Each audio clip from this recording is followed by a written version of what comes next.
a sorti les imperméables pour cette première journée à Belloux-la-Ferrière aux étangs en Normandie. Ce matin, on a pris un orage de fou. Ça tonnait dans tous les sens. C'est bien tombé. Je pense que ça va enlever la petite pellicule de poussière si jamais il y en avait une. Et là, c'est en train de se calmer. Donc, on espère quand même une belle journée. Je vous rappelle qu'en E1 et en E3, on a une domination cette année d'Hugo Blanjou en E1, Léo Lequéré en E3. Et par contre, on a une belle bagarre en E2. Luc Fargier mène les débats. Mais Léo Joyon, on l'a déjà annoncé au départ, il va tout faire pour aller gagner les 2 journées. Moins d'écart qu'à l'accoutumée chez les plaques noires de la catégorie E1 avec une très belle bagarre notamment pour la 2e position entre Dania et Lunier.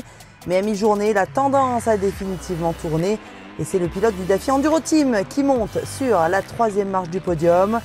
Kylian Lunier s'est imposé sur 2 spéciales aujourd'hui et il est à 30 secondes de la gagne. Juste devant lui, le jeune et talentueux Romain Dania monte sur la 2e marche. Bien dans le coup tout au long de la journée, le petit du Team Elite Moto 15, fraîchement auréolé de son titre de vice-champion du monde aux ISDE, a donné du fil à retordre à son aîné Blanjou en lui prenant 3 spéciales. Et ça ne suffit pas encore, même si l'écart fond comme neige au soleil. En effet, c'est encore une victoire d'Hugo Blanjou, mais un peu plus dans la douleur que d'habitude, puisque le pilote Honda Elite Factory est allé plusieurs fois à la faute aujourd'hui. Natif du Sud, il nous a tout de même confié que c'était sympa de rouler ici en Normandie sur des belles spéciales bien variées. À ce jour, Blanjou est invaincu en Elite E1 depuis avril 2024, le début de la saison dernière.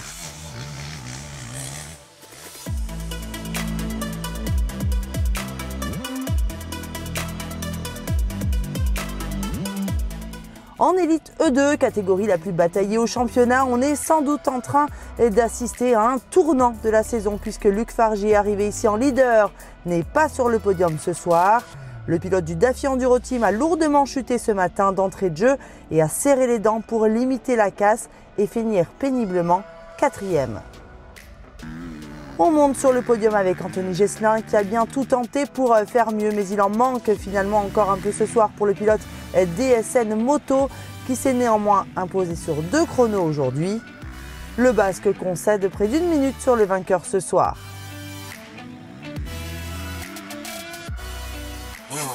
Devant, c'est le pilote de la Sherco Academy, Thibaut Giraudon, qui a bien eu du boulot face à son coéquipier de l'équipe junior aux ISDE. Aujourd'hui, il a toujours été derrière à courir après Joyon sans jamais pouvoir le mettre en difficulté. L'écart s'est creusé petit à petit pour devenir trop conséquent et impossible à remonter. Il faut dire que Léo Joyon était sur une autre planète aujourd'hui, bien décidé à reprendre la tête du général E2 et donc les 13 points qui le séparaient de Fargier en s'imposant sur les 2 journées ici. Il a mis à exécution son plan dès ce matin en tenant un rythme très soutenu, ne laissant aucune chance à ses concurrents. Léo Joyon réalise la très bonne opération du jour en reprenant à Fargier 7 points.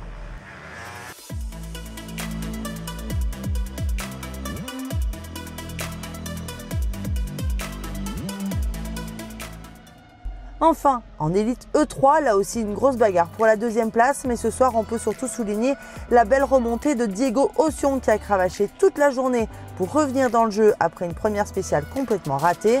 Le pilote Atomic Beta arrache la 3e position sur la dernière spéciale au détriment d'Eric Willems qui est finalement 4e.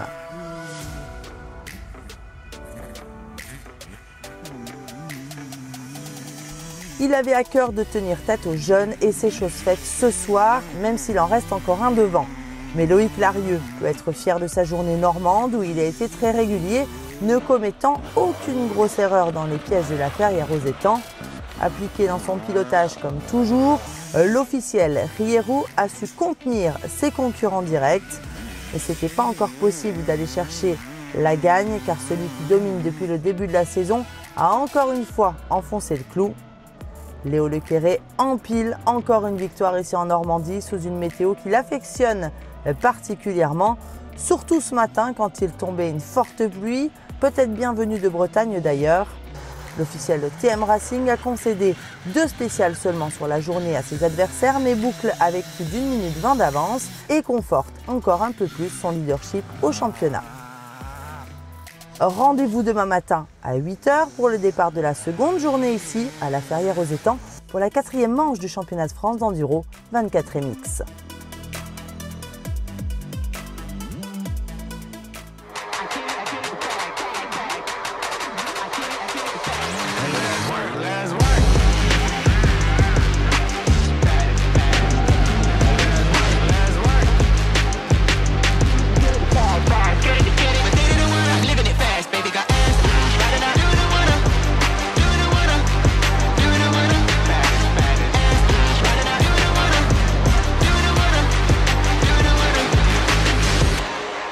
So I realize she ain't never talking lies, she just being honest. The one I think I'm riding to see it now. Guess I tend to lose sight, disagreeing now.